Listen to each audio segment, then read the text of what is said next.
I was thinking more about the films that Julie, the character, who's a budding filmmaker, sees or films that she's inspired by, and somehow being influenced by those films all over again. So rather like Julie, stepping inside my 20-year-old self and treating this film as as somehow a sort of canvas in which I could be re-inspired by my favourite films of that time. You're very special, Julie. I don't think I am. Oh no, you don't think you will. Very normal, really. You're not normal at all. There are a number of films that have influenced the Souvenir, and that I loved back in 1980. When I was just before I was a film student. So, for example, Mitchell Lyson's Lady in the Dark is an incredible musical, which I'm not even sure, looking around, that you can get it on DVD. The first films that I loved were musicals. I was a major fan of Gene Kelly, so Singing in the Rain inevitably, but also Invitation to the Dance. Location we found for the Souvenir was very much inspired by an image in Singing in the Rain. When Gene Kelly and leads Debbie Reynolds into the film studio, and they go, that big studio door opens, and I wanted to find a door like that. And we found something that's different. When you're close to something, or when you have a memory of something, and then you're reinventing it in a film in front of the camera, there's a point where I have to let go of something that might not be the same as I remember it, but actually it's more interesting what's going on. My memory isn't so good in a way, so I don't know how accurate. It's very hard to know how accurate one is being, and it does become its own thing once I've cast it. It's not, I wouldn't say sort of acutely autobiographical, but very much based on my own memories of a particular period in time. I feel as though I want to not live my whole life in this very privileged part of the world I come from. I want to be really aware about what's going on around me. Sorry. The person to play Julie, I was literally, I did stop a couple of people in the street. I become very tuned into that character, so then I'm looking around for that person. I feel they exist somewhere.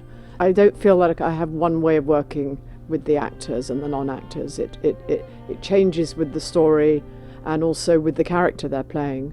So I worked in one way with Tom Burke, who plays Anthony. I worked one way with him, and a different way with Honor.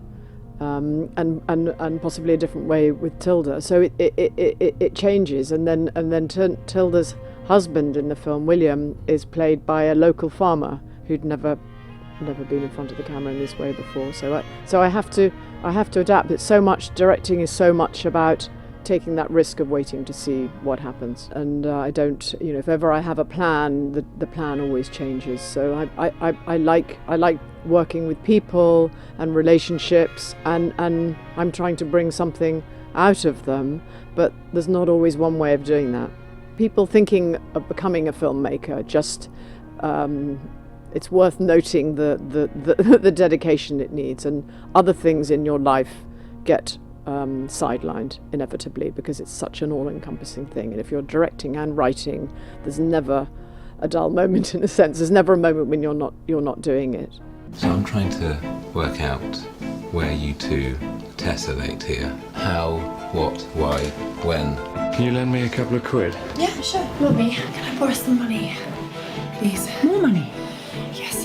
I love Elia Kazan, and read his autobiography in the late 80s and was incredibly inspired by it. So in terms of a book about a filmmaker, it's incredibly honest. Mulholland Drive, I'd really like to watch that again, actually. I feel like I haven't seen that since it came out. Ozu, I find, talking of a fixed camera and a very emotional story. Tokyo Story, obviously, is a devastating film, a very beautiful one. Well, of course, there's Bresson's Notes on a Cinematographer. So that, again, is a book that I never tire of looking at, and you can pick it up and find something new in it, and it changes over time. I first read it at film school. I was recommended by one of my film tutors actually, his advice was read that book and pick up a notebook and constantly write notes, and he was absolutely right. I think that was probably the most valuable thing I got out of film school. Sometimes I'm influenced by films, but often it's people writing about films. If the writing is good, and it's the ideas that come out of that for me, because I find I'm not drinking up too many films when I'm making my own, because I want the films I make to have their own rhythms and not to be born out of other films, if you see what I mean. But when you read about film, that can be incredibly exciting. So I can sort of be more open in my sort of drinking in of the ideas.